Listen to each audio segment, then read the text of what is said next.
अस्सलाम वालेकुम जी। Welcome to Azhan home remedies. तो आज का हमारा जो टॉपिक है वो आईबीएस है। आईबीएस को इंग्लिश में इरिटेबल बाउल सिंड्रोम कहते हैं। और आईबीएस के जो उर्दू के अंदर मीनिंग है वो आप इसको ये भी कह सकते हैं कि बड़ी आंत, जो हमारी लार्ज इंटेस्टाइन होती है, उसके अंदर स्वेलिंग, इन्फेक्शन या म्यूकस या ब्लड अंदर फ्लो कर रहा होता है। इसकी वजह से आपको डिस्पेप्सिया भी होता है, ब्लोटिंग भी होती है।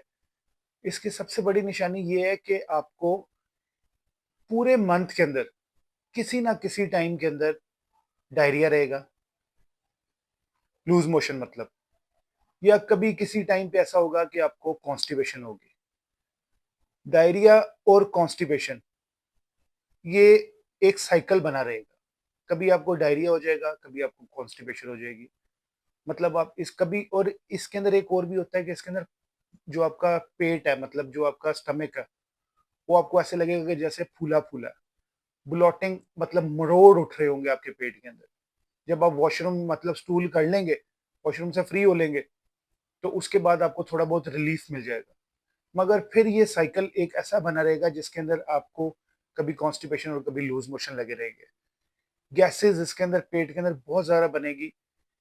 कभी क्या होता है कि जो आपके गैस्ट्रोएंटरोलॉजिस्ट हैं वो आपकी क्लोनोस्कोपी करते हैं, एंडोस्कोपी करते हैं, मगर फिर भी वो उस रिजल्ट तक नहीं पहुंच पाते कि इस पेशेंट को आईबीएस है। आईबीएस का पेशेंट जो है वो, जो उसके इलामात होंगे, इंडिकेशन जिसे कहते हैं, उसके जरिए ही पहचाना जाता है। इसकी कोई खास इलाज नहीं है। अच्छा, मैं आपको इसके बारे में एक और भी चीज बता दूं कि आईबीएस की वजह से लोगों को कैंसर भी डायग्नोज हो जाता है, क्योंकि वो कॉन्स्टिपेशन से लड़ रहे होते हैं। और हमारे शहरों के अंदर तो फिर डॉक्टर इसको डायग्नोज कर लेते हैं। गांव वगैरह के अंदर अभी इसका कोई इलाज नहीं है।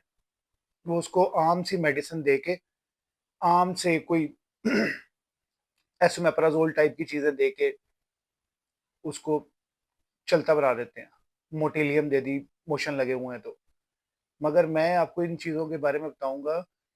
आपको ऐसा चार्ट बनाना चाहिए पूरे मंथ का आईबीएस के पेशेंट को, जो वो एक महीने का चार्ट बनाए। उस महीने के चार्ट के अंदर वो अपनी डेली बेसिस के ऊपर सुबह दोपहर शाम कि जो वो प्रोडक्ट्स खाता है, मतलब वो सुबह के टाइम नाश्ते में स्लाइस या अंडा या ब्रेड या पराठे खाता है, और दोपहर के टाइम वो सालन के साथ रोटी खाता है, और रात के टाइम वो सालन के साथ रोटी खाता है। तो उसको एक अपना डाइट चार्ट बनाना चाहिए, जो वीकली, जिसे कहते हैं मंथली प्लान। उसको मंथली प्लान बनाना चाहिए कि मैंने पिछले महीने में क्या खाया है जिसकी वजह से मुझे कॉन्स्टिपेशन या डायरिया हुआ, और उसको नेक्स्ट मंथ के अंदर वो वाली चीजें नहीं खानी चाहिए। तो मैं आपको इंशाल्लाह ताला ऐसी चीजें बताऊंगा जो आप इस्तेमाल नहीं करेंगे तो आप आईबीएस से छुटकारा पा सकते हैं।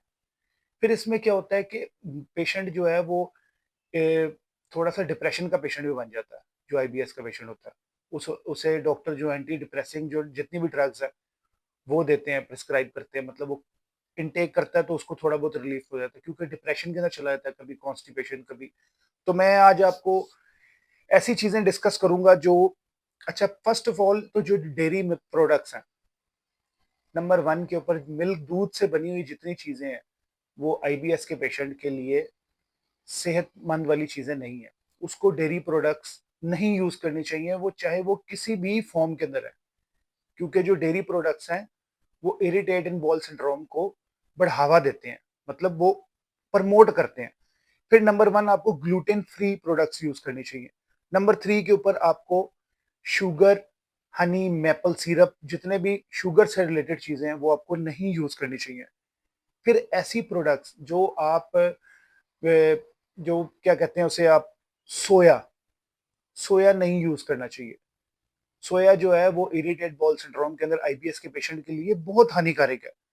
फिर कॉर्नफ्लोर से बनी हुई जितनी भी आपकी बेकरी आइटम्स हैं उसके अंदर सोया पाउडर और क्या कहते हैं उसे आप, कॉर्नफ्लोर, कॉर्नफ्लोर बहुत यूज होता है। सोया और कॉर्नफ्लोर आपने नहीं यूज करने। कार्बोनेटेड ड्रिंक्स, फिर कैफीन से रिलेटेड जितनी भी ड्रिंक्स है, कॉफी, उसके अंदर आपको कॉफी टी नहीं पीनी चाहिए। ये भी आईबीएस के पेशेंट के लिए बहुत बुरी चीजें हैं। फिर बीन्स जितने भी हैं वो नहीं खाने चाहिए। नंबर 5 के ऊपर आपकी आ जाती है स्वीट फ्रूट जितने भी हैं, उसमें नंबर 1 के ऊपर आता है मैंगो। आम नहीं खाना चाहिए। फिर मैं आपको वेजिटेबल्स में कुछ ऐसी वेजिटेबल्स बताऊंगा जो आईबीएस के पेशेंट को नहीं खानी चाहिए। उसमें ब्रोकली है, गोभी और बंद गोभी दोनों, कैबेज मतलब आपको नहीं खाना चाहिए, और ब्रोकली भी किसी भी फॉर्म के अंदर है वो आपको नहीं खानी चाहिए। फिर आ जाती है जी अब वो प्रोडक्ट्स मैं आपको बताऊंगा, ये तो भी वो हो गई जो आपको नहीं खानी चाहिए, जो आपके आईबीएस के पेशेंट को नहीं खानी चाहिए। फिर ओपोनेंट जो ऑपोजिट प्रोडक्ट्स हैं, जैसे आप दूध की प्रोडक्ट्स यूज करना चाह रहे हैं तो अब आलमंड मिल्क यूज करें, कोकोनट मिल्क यूज करें, या ओट मिल्क मार्केट के अंदर अवेलेबल है, आप वो यूज कर सकते हैं। फिर ग्लूटेन फ्री, आप ग्लूटेन फ्री प्रोडक्ट्स यूज करना चाहते हैं तो आप राइस खाएं। फिर एक प्रोडक्ट जो अभी मार्केट के अंदर, जिसको हाउस ऑफ पावर कहा जाता है, हाउस ऑफ पावर उसको कहते हैं, उसका नाम है कीनवा।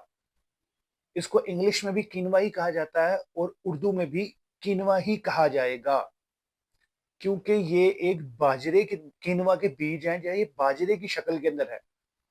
आप इसका पुलाव भी बना के खा सकते हैं, आप इसको राइस की तरह भी यूज कर सकते हैं, आप इसको खीर बना के खा सकते हैं।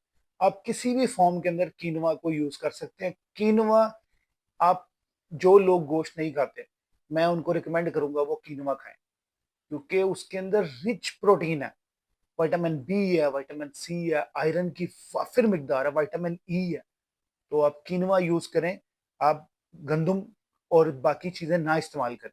जो लोग गंदुम, जिनको आईबीएस के पेशेंट जिनको गंदुम सूट नहीं करती है, वो कीनवा खाएं। फिर बाजरे का आटा की रोटी खाएं आप। तो आप गंदुम, जिन लोगों को मैं बार बार इस बात के लिए कहूंगा कि जो आईबीएस के पेशेंट हैं उनको गंदुम की रोटी नहीं सूट करती है, वो कीनवा की या राइस और या बाजरा, बाजरे की आटे की रोटी खाएं, जो आपके लिए बहुत अच्छे हैं, जौ के आटे की रोटी खाएं। फिर मैं आपको बताता हूँ, फिर आप आपके लिए जो ग्रीन वेजिटेबल्स जितनी भी हैं वो आप खाएं, मगर कुक्ड फॉर्म में। कोशिश करें कि आप कुक फॉर्म में खाएं।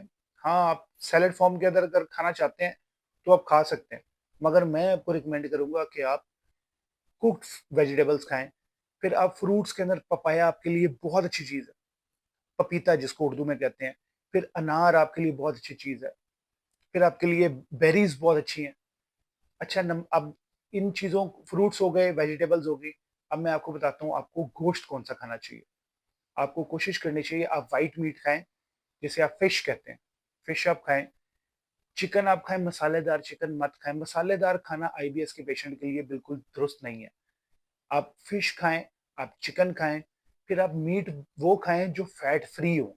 अगर आप बकरे का या बीफ खाते हैं तो आप फैट फ्री गोश्त खाएं। अदरक आपके लिए बहुत अच्छी चीज़ है, अदरक का इस्तेमाल ज्यादा करें आप, अदरक आपके लिए बहुत अच्छी चीज़ है। फिर टर्मरिक, मेरा एक पूरा प्रोग्राम टर्मरिक के ऊपर है। टर्मरिक आप खाएं, उसका कहवा पिएं, उसको आप सालन में डाल के खाएं। टर्मरिक वैसे बहुत अच्छी चीज़ है, अब तो टर्मरिक के कैप्सूल अवेलेबल है मार्केट के अंदर। आप टर्मरिक खाएं, वैसे भी ये कैंसर खत्म करता है, और मैदे के जितने भी मसले मसाइल हैं उसके लिए टर्मरिक बहुत अच्छी चीज़ है। फिर आप चिया सीड खाएं, चिया सीड बहुत अच्छे हैं। चिया सीड आप उसको भिगो के रख लें, आप उसको सुबह पानी में डाल के पिए, या दोपहर के टाइम, किसी भी तरह आप चिया सीड को अपनी गजा का हिस्सा बनाएं। फिर एंड पे आ जाते हैं ड्राई फ्रूट्स। ड्राई फ्रूट्स में आप सनफ्लावर सीड्स खाएं, ऑलमंड खाएं, अखरोट जितना खाया जाता है खाएं, पिस्ता खाएं, बादाम खाएं, हर तरह के ड्राई फ्रूट खाएं।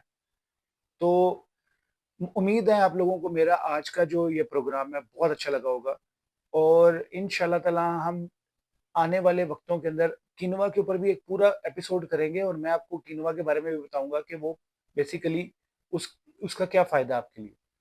तो इंशाल्लाह ताला मुझे दें इजाज़त, और मेरे चैनल को आप सब्सक्राइब करें, लाइक करें, फॉलो करें, अपने दोस्त अहबाब में बताएं, क्योंकि जो आईबीएस के पेशेंट हैं उनके लिए मेरी ये तमाम चीज़ें जो बताई हुई हैं, जो नहीं खानी चाहिए और जो खानी चाहिए, इंशाल्लाह ताला उनको अफादियत होगी, उनको फ़ायदा होगा। और अगर आपको मेरा चैनल अच्छा लगे तो आप इसको ज़रूर सब्सक्राइब करें, आपके मेरे चैनल को शेयर करने से अगर किसी एक बंदे का भी फ़ायदा हो जाता है, तो समझ लें पूरी इंसानियत का फ़ायदा हो जाता है। मेरा मैसेज पूरा चला जाता है।